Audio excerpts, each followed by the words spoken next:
Doctor صاحب IMF کے قرض پروگرام کا اگر دوسرا جائزہ دیکھیں، جس طرح ندیم الحق صاحب بھی بات کر رہے تھے، تو کیا ہم اسے اصلاحات کہہ سکتے ہیں یا پھر اسے ایک اور نیا چنگل کہہ سکتے ہیں؟ بات یہ ہے کہ IMF کا رجحان جو ہے، جو پچھلے کوئی ہم 24 پروگرامز میں رہے ہیں، ان کا رجحان جو ہے وہ معاشی حالات پہ کر رہا ہے۔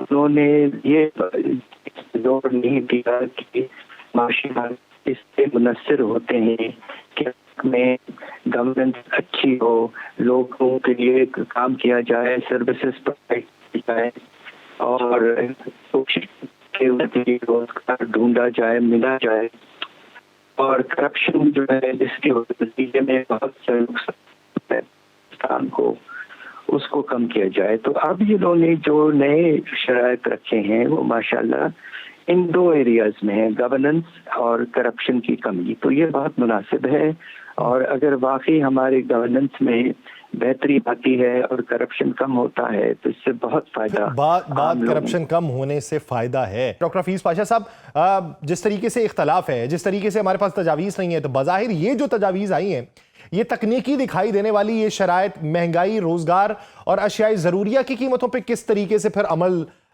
ہمیں کرنے کو دیکھ سکتی ہیں؟ دیکھیے، اگر آپ نے کرپشن کے نظام کو دیکھا اور یہ پتہ چلا کہ لوگ جب ٹیکس نہیں دینا چاہتے ہیں اور ڈپارٹمنٹ کے لوگ ان کے ساتھ مل جاتے ہیں تو ریونیو میں واضح طور پر کمی آتی ہے۔ جب کمی آتی ہے ریونیوز میں تو خرچے کرنے کی گنجائش کم ہو جاتی ہے، اور اس کے نتیجے میں جو فائدے مند خرچے ہو سکتے ہیں خاص طور پہ غربت کو کم کرنے کے لیے، ان میں کمی آ جاتی ہے۔ تو ٹیکس ایویژن سے بڑا نقصان ہوتا ہے۔ پاکستان میں اندازہ یہ ہے کہ ٹیکس ایویژن جو مل جل کے کیا جاتا ہے زیادہ تر، وہ تقریباً 4 سے 5 ہزار ارب ہے۔ تو اس لیے یہ بہت ضروری ہے کہ جس سے آمدنی میں کمی ہوتی ہے یا خرچے جو ہیں وہ ٹھیک سے استعمال نہیں ہوتے، ان کو روکا جائے تو یقیناً اس سے عام شخصیت کو فائدہ ہوگا۔ اچھا پاشا صاحب، ندیم صاحب کی رائے یہ ہے کہ ابھی موجودہ منظرنامے میں ایسا ڈکلیئر کر دینا، نیا احتسابی ادارہ بنا دینا، اس سے کیا ہوگا؟ تو آپ سمجھتے ہیں کہ اعلیٰ سرکاری افسران کے ایسے ڈکلیئر کرنے سے اور احتسابی اداروں کو بااختیار بنانے کی شرط واقعی شفافیت لا سکتی؟ اب یہ ایک اصل ٹیسٹ ہے جسے کہتے ہیں نا مارکیٹ ٹیسٹ، اس لیے کہ ہماری بیوروکریسی بے انتہا پاورفل ہے، ان کے اختیار میں ہاتھ میں سب کچھ ہے۔ اب یہ بڑے مشکل سے اگریمنٹ شاید اس پہ ہوا ہے، اس لیے کہ رپورٹ اگست میں نکلنی تھی، وہ دسمبر میں آئی، اور اس کی لیٹ ہونے کی شاید بہت بڑی وجہ یہی ہے جو پبلک سرونٹس کے ایسٹ ڈکلیریشن کی ریکوائرمنٹ پبلکلی کرنے کی۔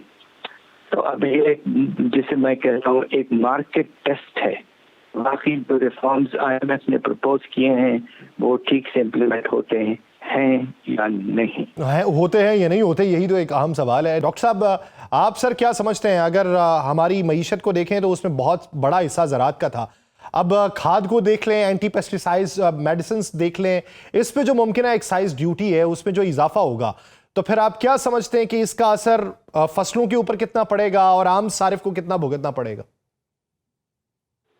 میں اس کے سراسر خلاف ہوں، یہ بالکل نامناسب ہے۔ فرٹیلائزر پہ ہم جب کم از کم مجھے یاد ہے جب میں حکومت میں تھا کافی عرصہ پہلے، تو اس وقت میں فرٹیلائزر پہ 40 سے 45% سبسڈی دیا کرتا تھا۔ اب یہ ایک عجیب سی بات آ رہی ہے کہ سبسڈی تو چھوڑیے، فرٹیلائزر پہ اب آپ ایکسائز ڈیوٹی لگانی چلیں گی، اور پیسٹیسائڈز اس سے خاص طور پہ کپاس پر بڑا برا اثر پڑے گا اگر اس کی استعمال کم ہو جائے۔ سراسر اس کے خلاف ہوں۔ ہمیں فرٹیلائزر اور پیسٹیسائڈ پہ ایکسائز ڈیوٹی لگانا بالکل نامناسب ہوگا، اس سے ہمارا صنعتی جو زرعی پیداوار ہے اس کو بہت برا اثر پڑے گا اس پر۔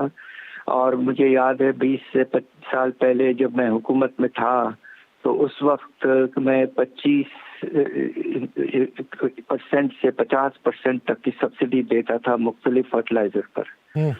تو یہ جو بات کی جا رہی ہے سراسر غلط ہے، ہمیں سبسڈی دینا چاہیے۔ آپ کو تو سن کے شاید حیرت ہوگی کہ ہندوستان میں ابھی تک فرٹیلائزر پہ 60% سبسڈی ہے، تو ٹیکس کا تو سوال ہی پیدا نہیں ہوتا، اور غلطی سے اگر ہم نے پیسٹیسائڈ پہ ایکسائز ڈیوٹی لگا دی تو ہمارے زرعی پیداوار میں خاص طور پہ کپاس پر بہت برا اثر پڑے گا، بہت برا اثر پڑے گا، اور آپ اس کی مکمل طور پہ مخالفت کرتے ہیں۔